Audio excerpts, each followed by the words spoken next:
So we're continuing our flight training leadership interview series, and today I have the pleasure to speak with Ian Calvert, CEO of Ardmore Flying School.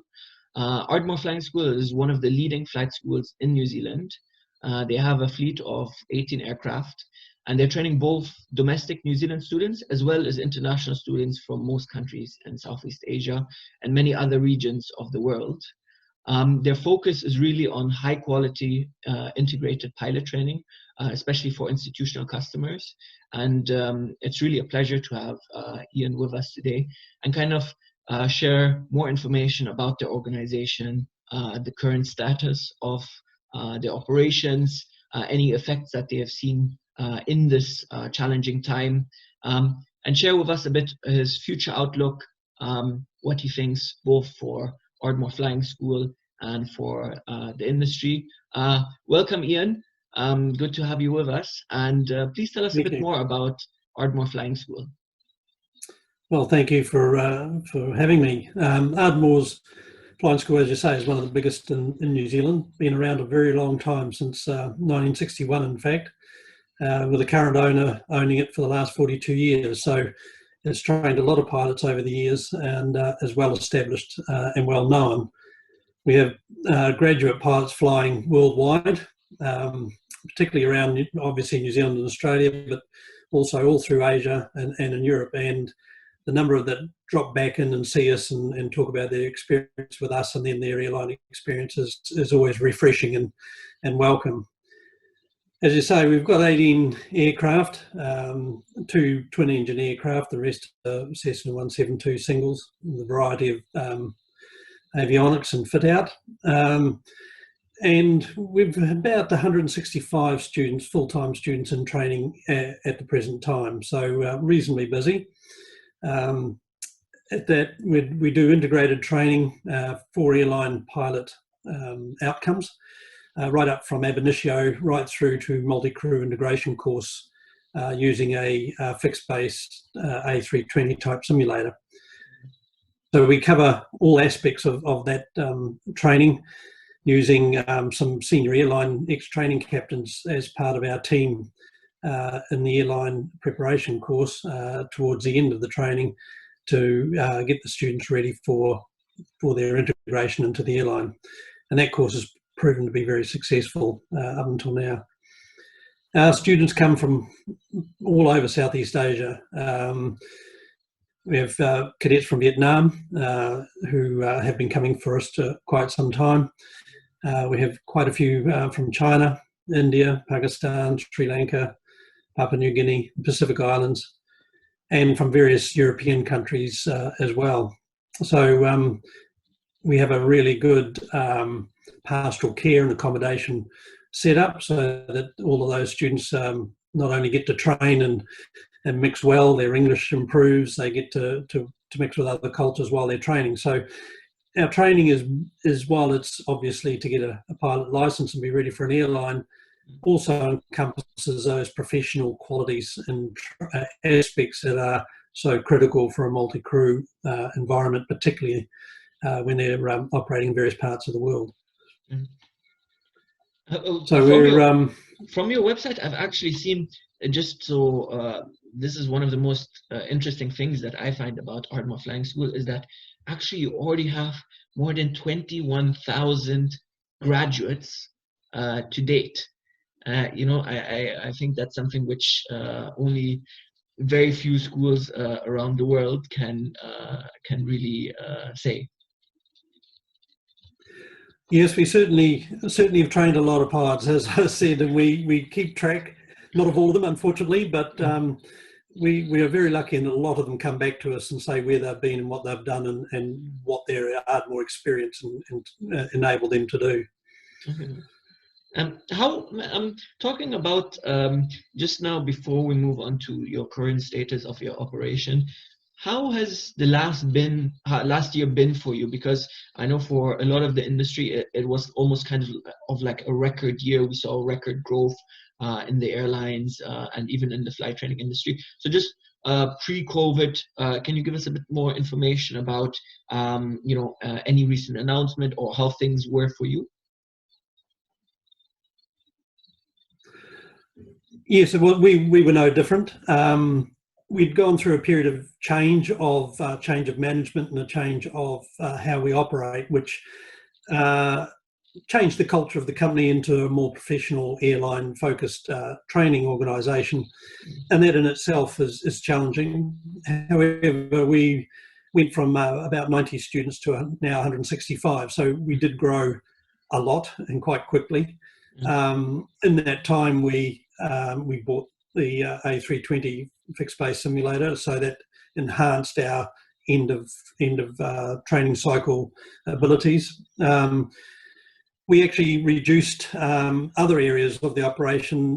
We ceased technician training and rotary training to focus on the airline pilot training, because that growth was happening so quickly that we needed the resources and classrooms and space and aircraft and all of those to focus on that. And it enabled us to introduce some student management systems and safety management systems to ensure that we not only offered really good training, but actually did it safely and at a pretty high standard that we would expect that our customers want.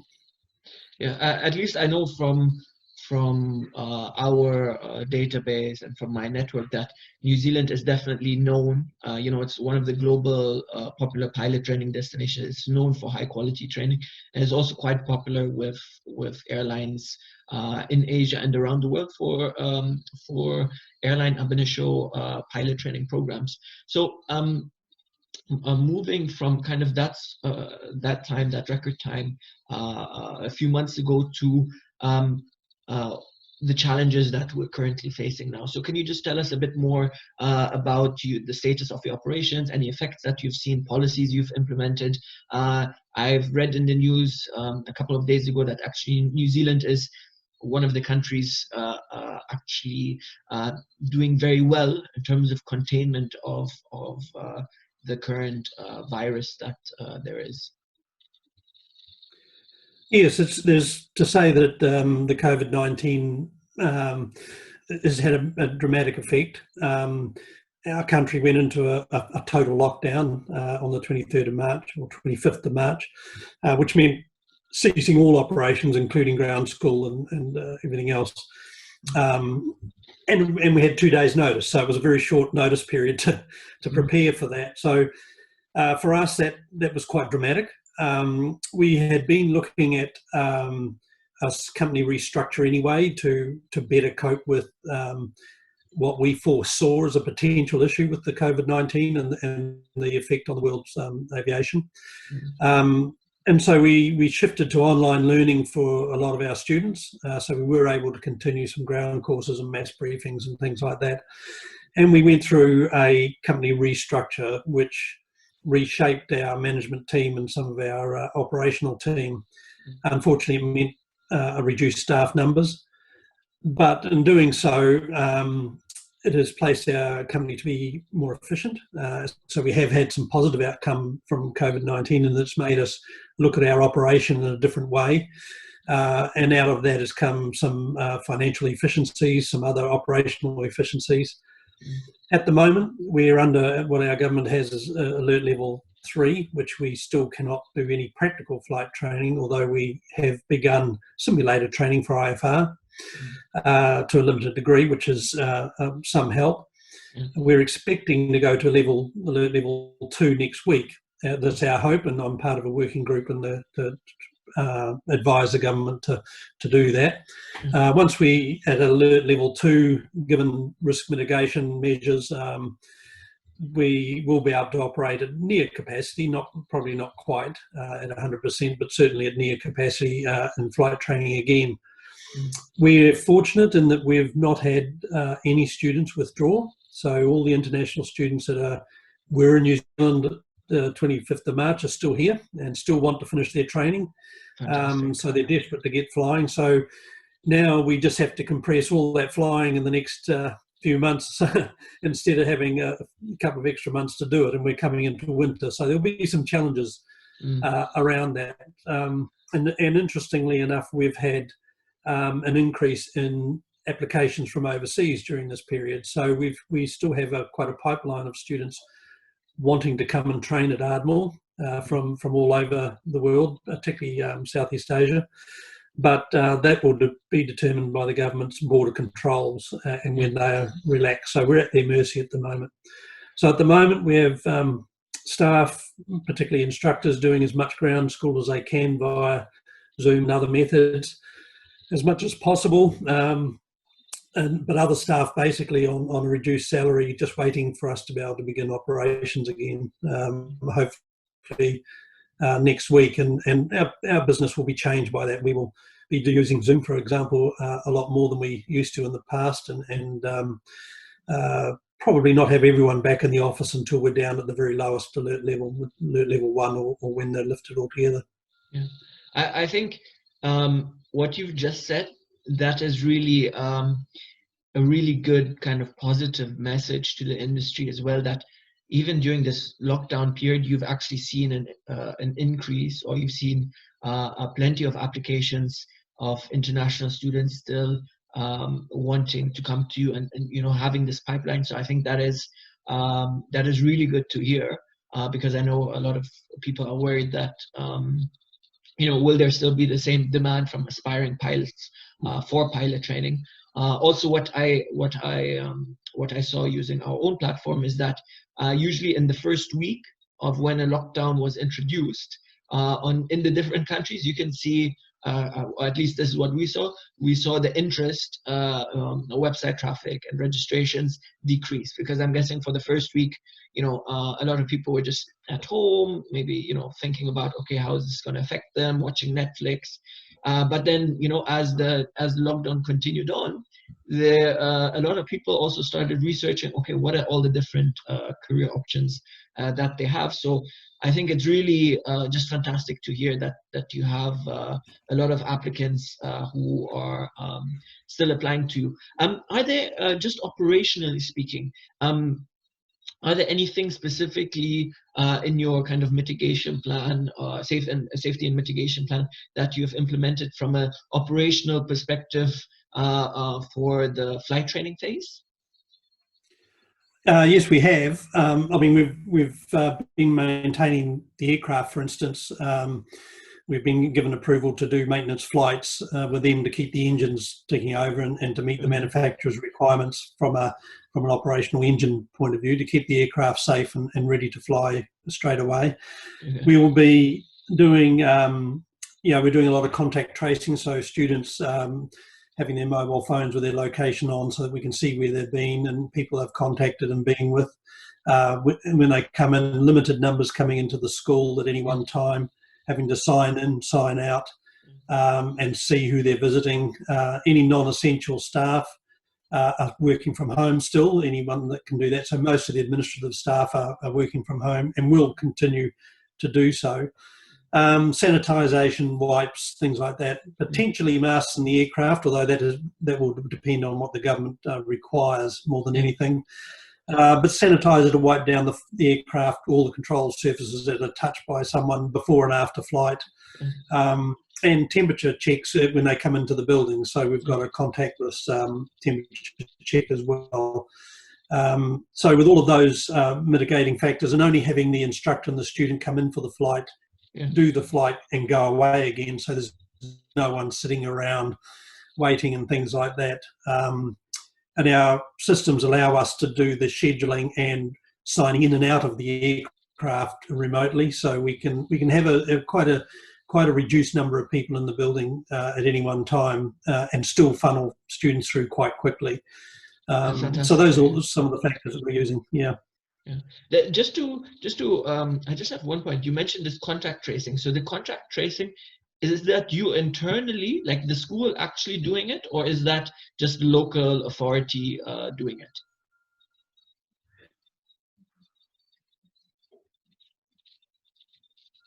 We're required to do it by the government and the educational agencies, so that if a student were to contract COVID-19, and ideally in their own life, in their personal life, which are in our accommodations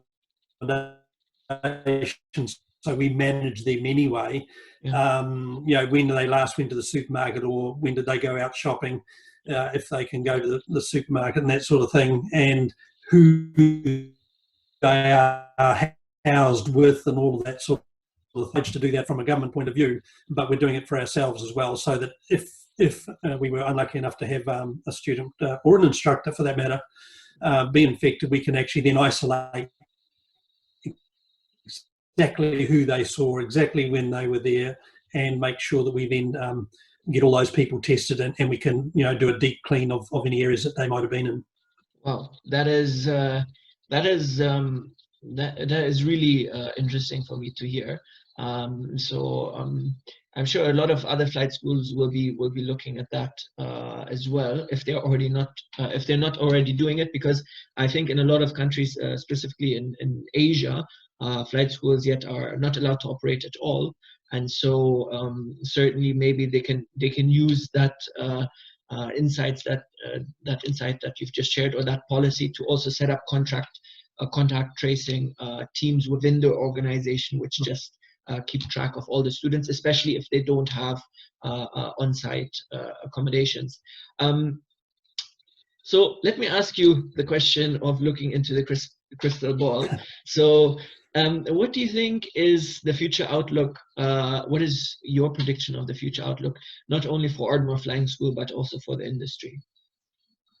I'm an optimist by nature, but I do have a relatively positive view. I think the next 3 to 6 months will be the toughest. Keeping even border openings are made possible. But I think overall, this is really just an industry reset, because we were so short of pilots before that actually what's happened is that the aviation industry has shrunk to match what really is available. Maybe a little bit more than what's available in the short term, but I think relatively quickly, as we see domestic markets like China's already flying a lot more domestically and things like that, as those markets open up, that will quickly match the number of pilots available, which before was a shortage, now will be just right. But I think within the pilot training time, 18 months' time, if someone started training in the next month or so, that in 18 months' time, that in the industry in general worldwide would have then started on the upward slope back to more activity, where pre-COVID-19 we were short of pilots. Yeah. So I think it gives us an opportunity, if we market this right and manage it right by mitigating the risk of COVID-19. And I think New Zealand's well placed. Low numbers and our government strong stance and our border controls and things like that. I think New Zealand in itself becomes a very safe place to send a pilot to train. I think that in that 18, 19, 20-month period, the industry will then be saying, actually, we've used all the pilots that we were made redundant, and a lot of retired. We actually need pilots now. And in my experience in all my years, that airlines are terrible at waiting until they need them tomorrow to then go out and seek a new pilot. Whereas I think we have an opportunity to work with the industry as a whole and say, 18 months' time, it's going to be different to what it is today. And so now talk to us about pilot training. Now's the time to talk to schools like ours and say, yeah, in 18 months' time, we think we're going to need this number of pilots. Now, whether they're a cadetship or whether it's just an intention, there's never anything sure in aviation until you're actually sitting in the cockpit, you're not actually doing it.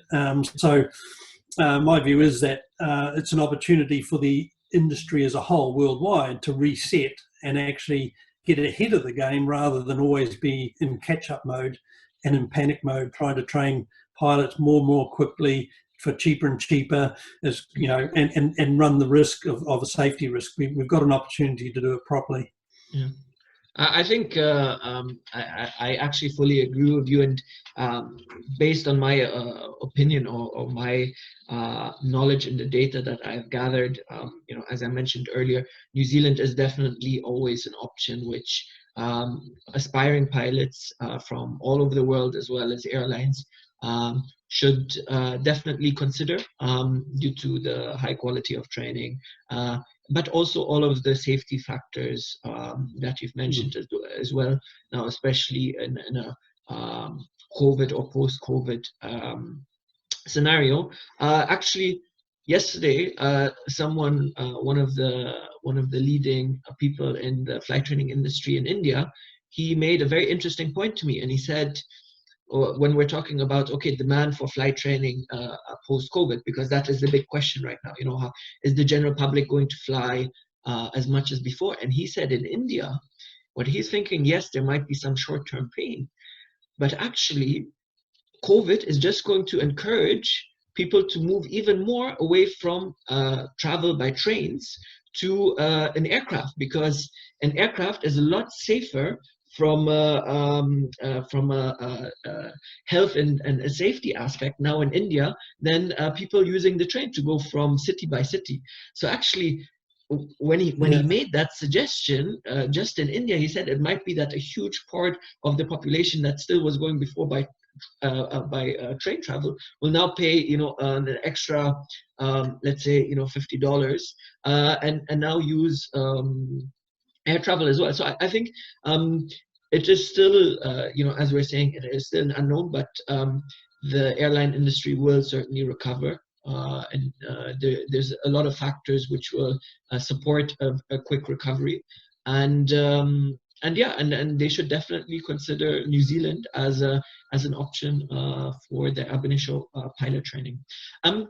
Finishing off, are there any specific stakeholders that Ardmore or yourself would like to connect with, both now and then also moving ahead, to kind of work with you, support you in your future growth strategy or future operations? Yeah, that's a good question. Actually, we've as a company and as a board, we've been looking at post-COVID. Where do we go? What's the company going to look like?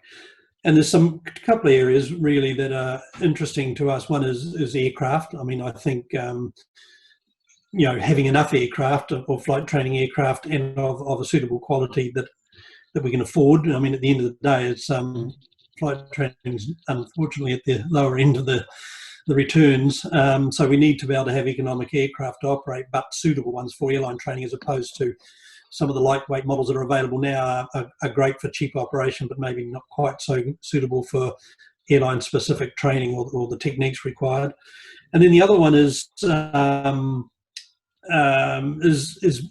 guess capital, money, because we believe that we have the ability. We certainly have the ability on the airfield and capacity and a team and a management structure to expand even further, and that was certainly our intention pre-COVID.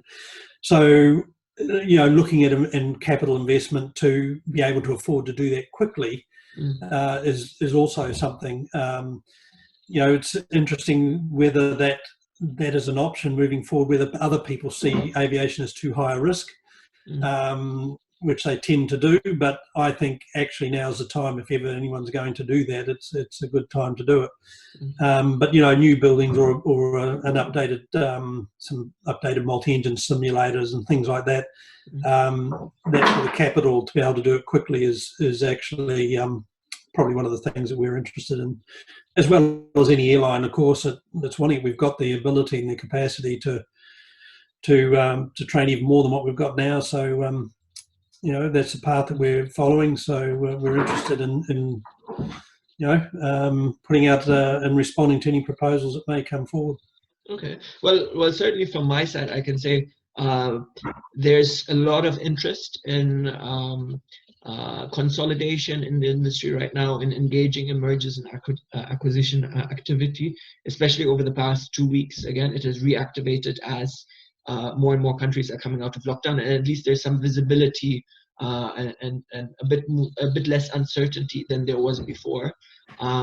So if anyone would like to reach out to Ian, his profile link will be in the description as well. So please do. Thank you for sharing your insights, Ian. I think especially that you're doing this contact tracing in-house is something which I think maybe quite a few schools, if they haven't already done so, will most probably be looking to set that up to also have that in their mitigation plan. And yeah, I really wish you the best of luck. I wish that New Zealand hopefully moves to the lower alert level and that you get to restart operations quite quickly. Thank Thank you. you. Thank you very much. It's been a pleasure.